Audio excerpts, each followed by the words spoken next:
ကျွန်တော်ငါဆိုလိုင်မန်ပူပေစီကျွန်တော်6မိုဟာမက်နော်ရူစီကျွန်တော်9ဂျာဝီဆာဒီကီကျွန်တော်10ရာဆင်နော်ဟဲစီမောင်ဖြစ်ပါတယ်ကိုင်းစီမင်္ဂလာပါခင်ဗျမင်္ဂလာပါကိုမြတ်ဖုံးရေဒီမှာယူဇက်ကွန်အသေးအနေနဲ့နေ့တစ်ချိန်ကျင်းပလေးရှိရဲ့အာရှဖလားမှာဆိုလို့ရှိရင်တော့ဆိုလို့ရှိရင်တော့ပွဲရတော့စတင်ပြီးတော့ရှင်ပြန်ကစားပြီးပဲဖြစ်ပါတယ်အောက်ကန်သေးမေးအမပဲပြင်လှုပ်ထားရည်မြဝေစီမရှိနေတဲ့မတ်စဒေတာဒီပြန်ပြီးတွေးထားရည်မြဆိုလိုက်မန်ပူပေစီတင်းကောင်းဆောင်စာဝရီကန်နေမှာဖြစ်ပါတယ်စာဝရီပဲကနေထားတယ်ဒီမှာတင်ခန်းစစ်ကပဲကောင်းဦးရမြောက်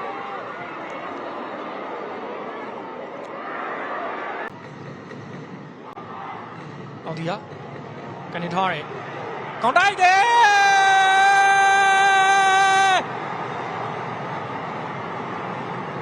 ဟိုးရခင်ဗျာဝယ်စားကြရဆိုသလို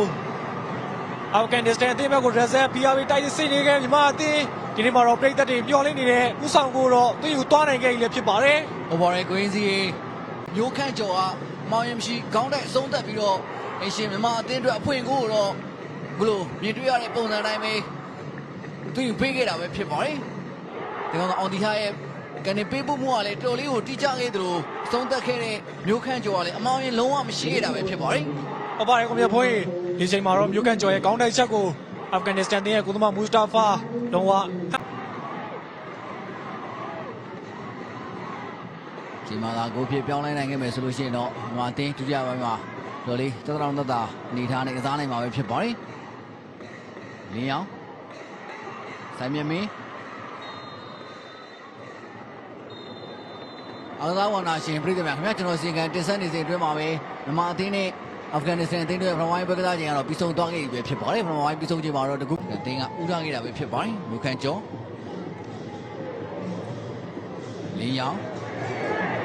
ရဲနိုင်အောင်လိုက်နေမယ်လူကြည့်ကြပဲရဲနိုင်အောင်အေးရတဲ့ဝင်လာပြီရဲနိုင်အောင်ဒီမောင်ကျော်ရလက်ကန်လာပြီကိုမင်းကလက်ရှိမှာတော့ဒီပါတီဒုတိယပိုင်းပြန်ဆန်းလို့နမနဲ့မပြည့်ခင်အချိန်တွင်းမှာပဲဒီနေ့မြန်မာပြည်ရဲ့တက်စစ်ပိုင်းကိုဥဆောင်ပြီးတော့ပွဲထွက်လာခဲ့တဲ့ရဲနိုင်အောင်ရရှိလာတဲ့အခွင့်အရေးကိုမောင်ရင်မရှိအဆုံးသက်သွားခဲ့တာပဲဖြစ်ပါတယ်ကိုင်းစီဒီချိန်မှာတော့မြန်မာပြည်2ဂိုးမရှိဆိုတဲ့ရလဒ်တစ်ခုနဲ့တော့အာဖဂန်ပြည်ကိုတော့ဒီဘက်ကလာကိုစပြီးတော့ဥဆောင်ခဲ့ပြီပဲဖြစ်တယ်မြန်ဟုတ်ပါရဲ့ကိုမြတ်ဖွေးဒုတိယပိုင်းပြန်စပြီးတော့တိတ်မကြခင်မှာပဲရရှိလာတဲ့အခွင့်အရေးကိုအကောင်းဆုံးအသုံးချခဲ့ရလည်းဖြစ်ပါတယ်လက်ရှိမှာတော့မြန်မာပြည်သက်တွေတကယ်ကိုလိုချင်နေတဲ့ရလဒ်မျိုးတော့မြန်မာအသင်းပေါ်ဆောင်နိုင်ပြီလို့တော့ပြောရမယ်မြတ်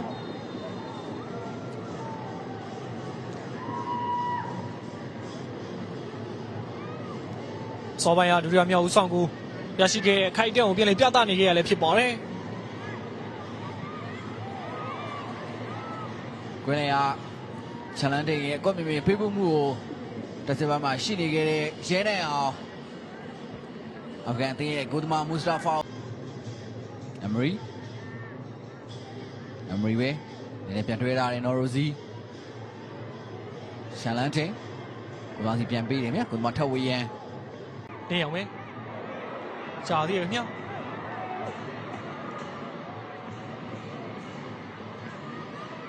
ညာတင်ပြန်ရောက်သွားတယ်ဒီຢာလေးမှာမရသေးရဲ့ကြောက်ကြော်လာပြီအာတင်တော့ဒီချိန်ထပ်မံအရရှိလာတဲ့ခွင့်ရေးကိုအကောင်းဆုံးသုံးချဖို့အတွက်စိုင်းမြတ်မင်းစူးစမ်းခဲ့ရလည်းဖြစ်ပါတယ်ဒီချိန်မှာအခွင့်အရေးကိုအကောင်းဆုံးသုံးချဖို့အတွက်အသင့်ရှိနေတဲ့စိုင်းမြတ်မင်းကိုတော့ရတဲ့တစ်ခုကိုတော့ယူဆကွန်မျိုးသားတဲ့အကောင်းဆုံးပုံစံတွေနဲ့ပြည်သက်တွေအကြိုက်တကယ်ကိုကွင်းထဲမှာလှုပ်ပြနေခဲ့ရလည်းဖြစ်ပါတယ်လှုပ်တဲ့အနှိမ့်ပြကွက်တွေရလဲအခွင့်အရေးကိုအကောင်းဆုံးသုံးနိုင်မယ်ကန်သွင်းဆုံးသက်မှာလည်းဖြစ်ပါတယ်စိုင်းမြမင်းဟိုးခင်ဗျာညီမအသင်းအနေနဲ့ဒုတိယပိုင်းမှာပထမတိုင်းအတက်ပုံမကောင်းမှုနဲ့ခြေစမ်းမျိုးရင်းနဲ့ပြန်လာခဲ့ပြီးတော့ဒုတိယပိုင်းမှာနောက်ထပ်ဒေချာစီရဲ့တတိယမြောက်ဦးဆောင်ကိုတော့စိုင်းမြမင်းကိုယ်တိုင်ကန်တဲ့ဆုံးသက်သွားခဲ့ရဖြစ်ပါတယ်ဒါကြောင့်မလို့ဒီနေ့သူနောက်ပြေးခဲ့ရဖြစ်ပါတယ်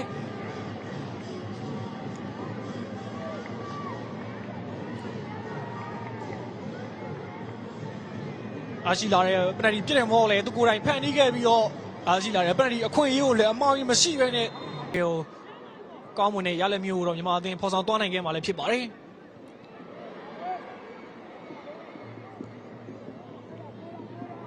ဆာဝါရီ ရိုစီနဲ့ပြန်တွေ့ထားတယ်ရိုစီပဲဒါကြောင့်ဖြန့်ပေးထားသေးတယ်လီခါနီပဲ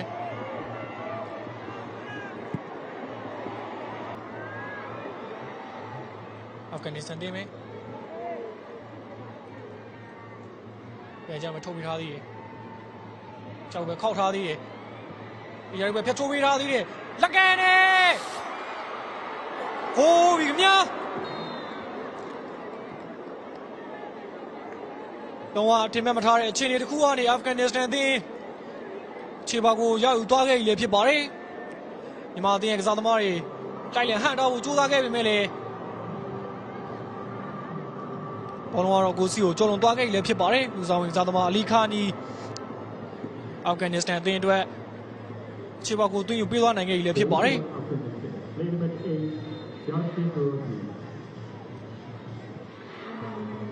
အလီခါနီရဲ့ဂျုံဝါရရှိလာတဲ့အခွင့်အရေးကိုတော့ကျွန်တော်မှရှင်းနူဇီအကောင်းဆုံးပုံစံနဲ့တွင်ယူသွားနိုင်ခဲ့ရလဲဖြစ်ပါတယ် ဝင်းစီဘောလုံးကတော့တိုင်ထိလေပြီးသားလေးအောက်ကန်သေးမေးအလီခါနီအားကစားဝန်နာရှင်ပြည်သက်များခင်ဗျာကျွန်တော်စီကန်တင်ဆက်နေစဉ်အတွင်းမှာပဲမြန်မာအသင်းနဲ့အနိုင်ကစားပြီးတော့အဖွင့်ပွဲစဉ်မှာရမှတ်3မှတ်အပြည့်ရရှိသွားပါတယ်ဆိုတဲ့အကြောင်းစီကန်တင်ဆက်ရနေပဲကျွန်တော်ရဲ့ Diet Tonic တင်ဆက်နေမှုကိုဒီမှာပဲရန်နာဝင်ပြုပါခင်ဗျာအားပေးကြည့်ရှုခဲ့ကြတဲ့ပရိသတ်တယောက်ချင်းတိုင်း